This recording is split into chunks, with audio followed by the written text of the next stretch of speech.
Pertanyaan, bolehkah berpuasa kita menggunakan penyegar mulut ya? Atau ada pewangi mulut, penyegar mulut dan lain sebagainya lah.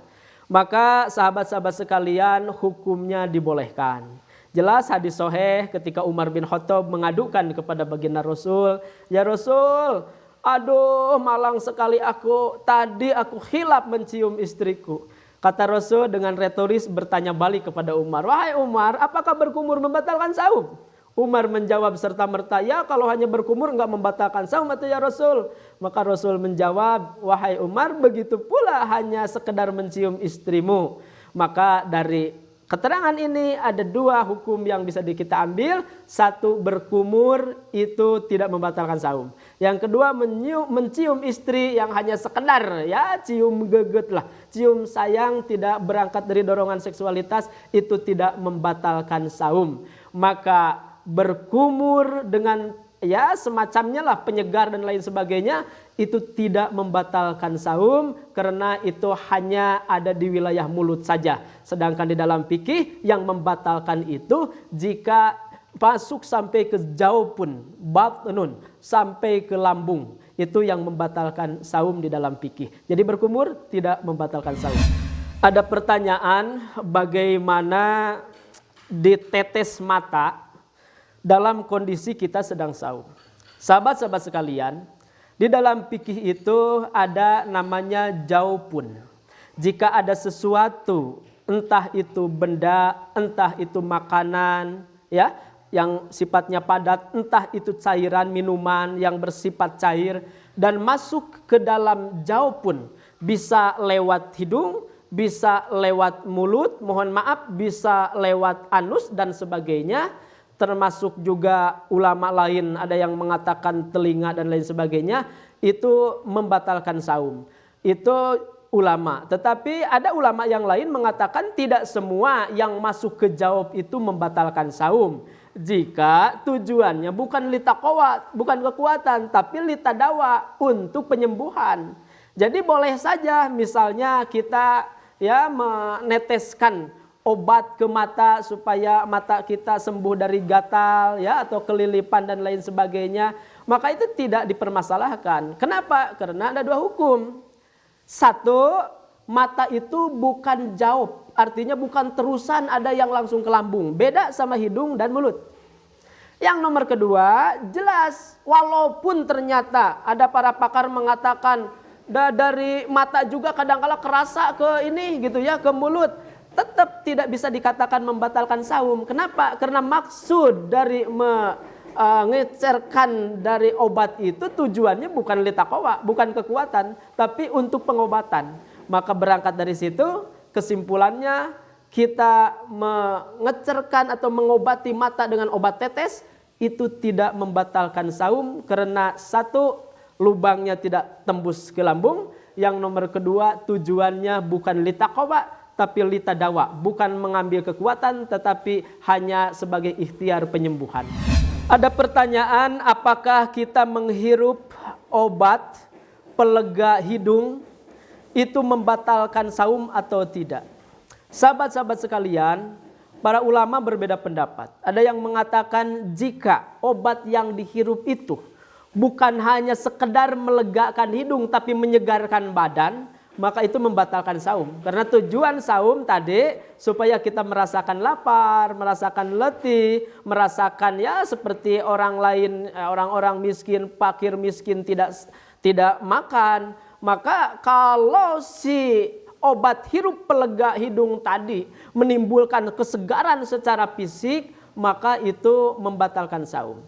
Tapi kalau tujuannya ya karena memang benar-benar ini lagi sakit, mampet hidung, dan kita menghirupnya hanya untuk sekedar menghilangkan mampet itu, melegakan hidung itu, maka itu tidak membatalkan saum. Kenapa? Karena kembali ke konsep awal para ulama ahli fikih tentang saum, ada litadawa, ada litaqwa. Kalau litadawa itu penyembuhan, kalau litaqwa itu adalah mengambil kekuatan kepada tubuh kita. Maka jika obat hirup itu hanya litadawa untuk menghilangkan dan menyembuhkan mampet di hidung, maka tidak membatalkan saum. Jadi kesimpulannya dari saya bahwa jika obat yang dihirup untuk mengobati mampet itu tujuannya untuk penyembuhan, maka tidak membatalkan saum. Jadi silahkan sah-sah saja lagi saum kita menghirup obat pelega ya penyumbatan di hidung kita. Ada pertanyaan, apakah spray asma yang disemprot ke dalam tenggorokan para pengidap asma, apakah itu membatalkan saum jika dilakukan ketika sedang saum?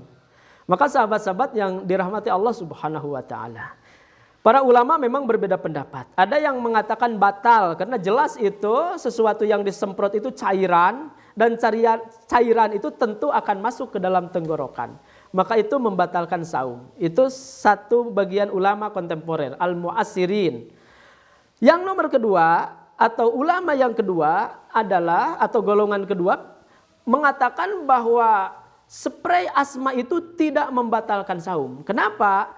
Karena memang cairan disemprotkan tetapi kan langsung menguap. Jadi sama aja dengan udara, dengan oksigen lainnya.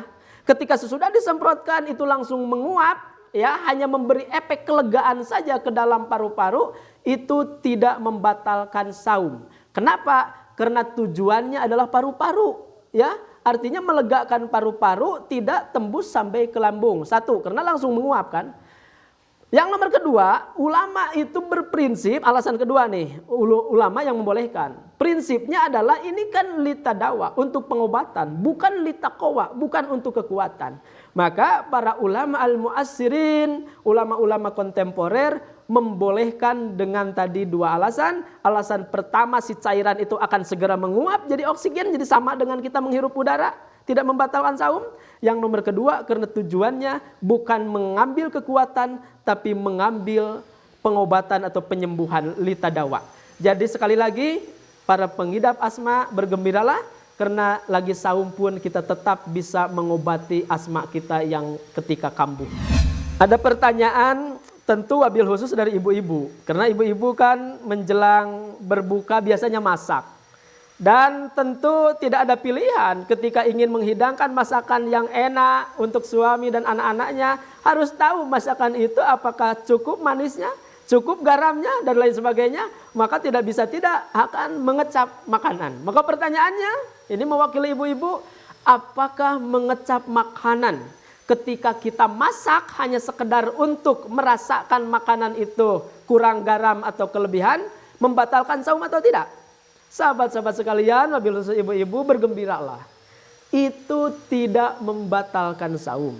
Kenapa? Karena jelas ya hadis riwayatnya yang disampaikan Umar bin Khattab kepada baginda Nabi, ya Rasulullah, aku hilap mencium istriku, sedangkan aku sedang saum, apakah itu membatalkan saum? Maka baginda Nabi menjawab dengan jawaban yang retoris. Ia bertanya kepada Umar bin Khattab, apakah berkumur membatalkan saum, wahai Umar? Umar menjawab, ya kalau berkumur mah enggak membatalkan saum ya Rasul. Maka kata baginda Nabi, begitu pula sekedar mencium istri. Maka bisa diambil ya dua hukum dari periwayatan ini, bahwa yang pertama, berkumur memasukkan sesuatu hanya di sekitar mulut saja, tidak sampai tembus ke lambung, tidak membatalkan saum.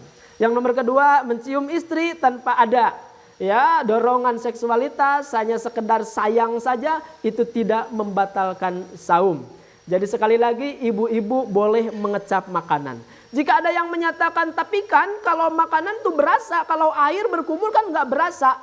Ya bukan soal berasa atau tidak berasanya, toh air tidak berasa juga kalau masuk ke lambung membatalkan saum. Maka makanan pun walaupun berasa, kalau hanya ada di sekitar ya lidah saja, pengecapan saja, itu tidak membatalkan saum. Jadi sekali lagi, ibu-ibu yang sedang masak silakan sekedar mencicipi, selanjutnya diludahkan saja.